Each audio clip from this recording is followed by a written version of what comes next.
Elle a été construite en 1965, inaugurée en 1965 par le professeur Senghor. En même temps que la faculté des lettres en sciences humaines. Mais avant cette bibliothèque, déjà, on a commencé à collectionner des documents qui servaient donc de support pédagogique pour les enseignements au niveau de la faculté de médecine de l'Université de Dakar. C'est l'une des plus anciennes facultés de médecine de l'Afrique de l'Ouest. Parce que les premiers médecins africains étaient formés ici à Dakar au niveau de la faculté de médecine. C'était depuis les années 1918 qu'on a commencé donc à former les premiers médecins africains au niveau de l'Université de Dakar. Et depuis lors, on a commencé à constituer des fonds documentaires qui servaient de support pour l'enseignement et la recherche au niveau de la faculté de médecine. Ces premiers fonds qui ont été rassemblés, qui ont servi, qui ont permis la mise en place de cette bibliothèque à partir des années 1965. Donc il y a eu à partir de 1994 des travaux d'extension et de rénovation, de modernisation de la bibliothèque qui ont permis d'avoir ce bâtiment que vous avez ici, qui a actuellement une capacité d'accueil de 1729 places assises. Et donc, maintenant avec la massification des effectifs au niveau de l'université, on a une moyenne entre 4 000 et 6 000 usagers par jour qu'on reçoit par jour. Ce qui fait que même les capacités d'accueil sont largement dépensées actuellement. Donc il y a des projets, il y a un projet d'extension de cette bibliothèque avec la coopération chinoise qui est prévue. Le budget est déjà disponible et là, donc à finaliser tout ça. Donc, nous avons donc une modernisation de l'ensemble des opérations au niveau de la bibliothèque. Donc, tout le catalogue est actuellement en train d'être informatisé. Vous avez des machines ici qui permettent donc l'accès au catalogue de la bibliothèque. Et nous sommes constitués en réseau au niveau de l'université.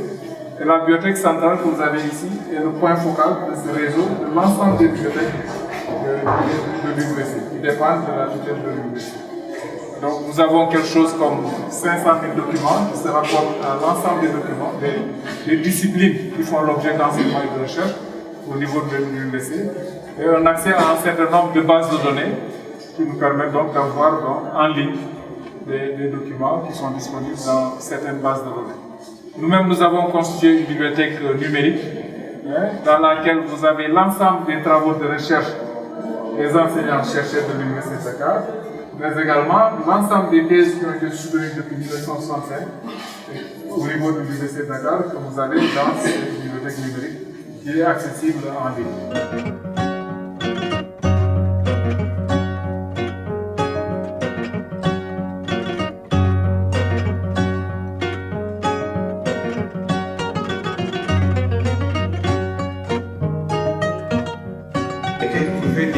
Chez eux pour leur parler de la littérature français, de la littérature du français. Je vais parler du français. Mes collègues leur ont parlé un peu de la littérature. Mais la vérité, c'est quand vous allez à Guyane, vous voyez effectivement en terre sénégalaise. Et je pense que ne soyez pas tout surpris de voir quelqu'un et de dire mais est-ce que c'est pas mon parent le plus proche? Moi ça m'est arrivé, j'étais au marché et les gens que je voyais, je me dis mais ils sont là, est-ce que c'est pas terrible? Et mon voisin qui est là, il me dit professeur, vas-y avance seulement. C'est vraiment les mêmes communautés. Et ce qui est encore beaucoup plus frappant, je n'ai pas le temps de le montrer, mais si on avait l'occasion, je vais vous prouver, les langues guyanaises, quand vous les prenez, et vous les comparez aux langues africaines, vous allez vous retrouver exactement dans la façon de construire un certain nombre de choses. Ce qui veut dire que la proximité, elle est réelle. Elle est réelle, elle est linguistique, elle est culturelle, elle est sociale. Maintenant, comme on dit, la civilisation c'est cela. Il y a le monde qui change, qui bouge, mais les fondamentaux restent. Et vous êtes venus retrouver les fondamentaux. Et en les retrouvant, ça va vous permettre de reconstruire dans la déconstruction, parce que le monde c'est cela. Apprendre à se déconstruire pour s'adapter et ne pas s'oublier soi-même.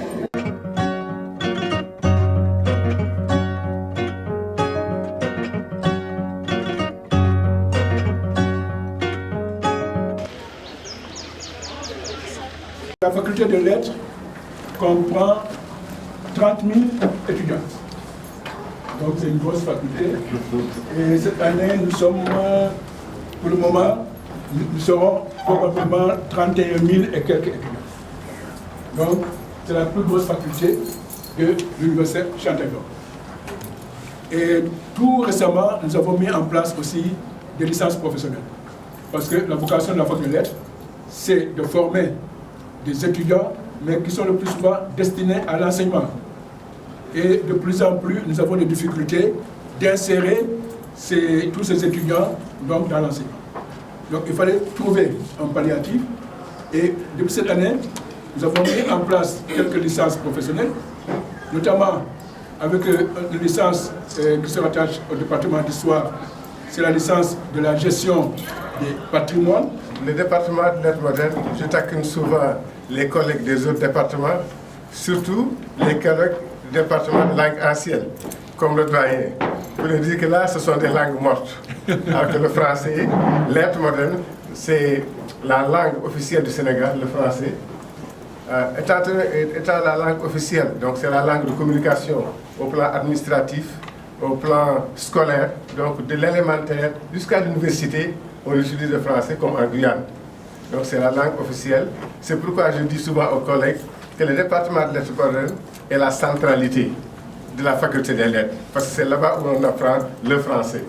Alors quelqu'un qui maîtrise le français, ici au Sénégal, a déjà une grande avance sur les autres. Parce que pour tous les concours qu'on fait, il y a une épreuve de dissertation, une épreuve de français. Souvent, même pour devenir instituteur, il faut faire une dictée. Donc, il maîtrise déjà dictée pour écrémer, pour présélectionner. Donc, si vous maîtrisez le français, vous avez beaucoup de chances de vous insérer très facilement. Mais précisément pour le département de lettres modernes, le doyen l'a bien dit, nous avons une université qui a des effectifs hors normes. 33 000 étudiants, 31 000 étudiants au niveau de la faculté des lettres et sciences humaines, 6 000 étudiants au département de lettres modernes. Donc 3 fois peut-être l'université de Guyane. Donc pour le seul département de lettres modernes.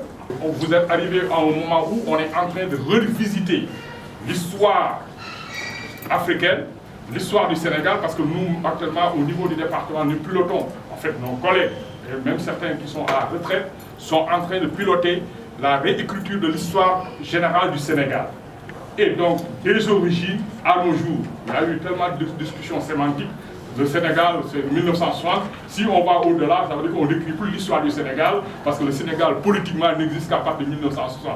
Mais en fait, l'histoire de cet espace-là, on est en train de la revisiter dans une large perspective depuis les origines, mais surtout de manière inclusive.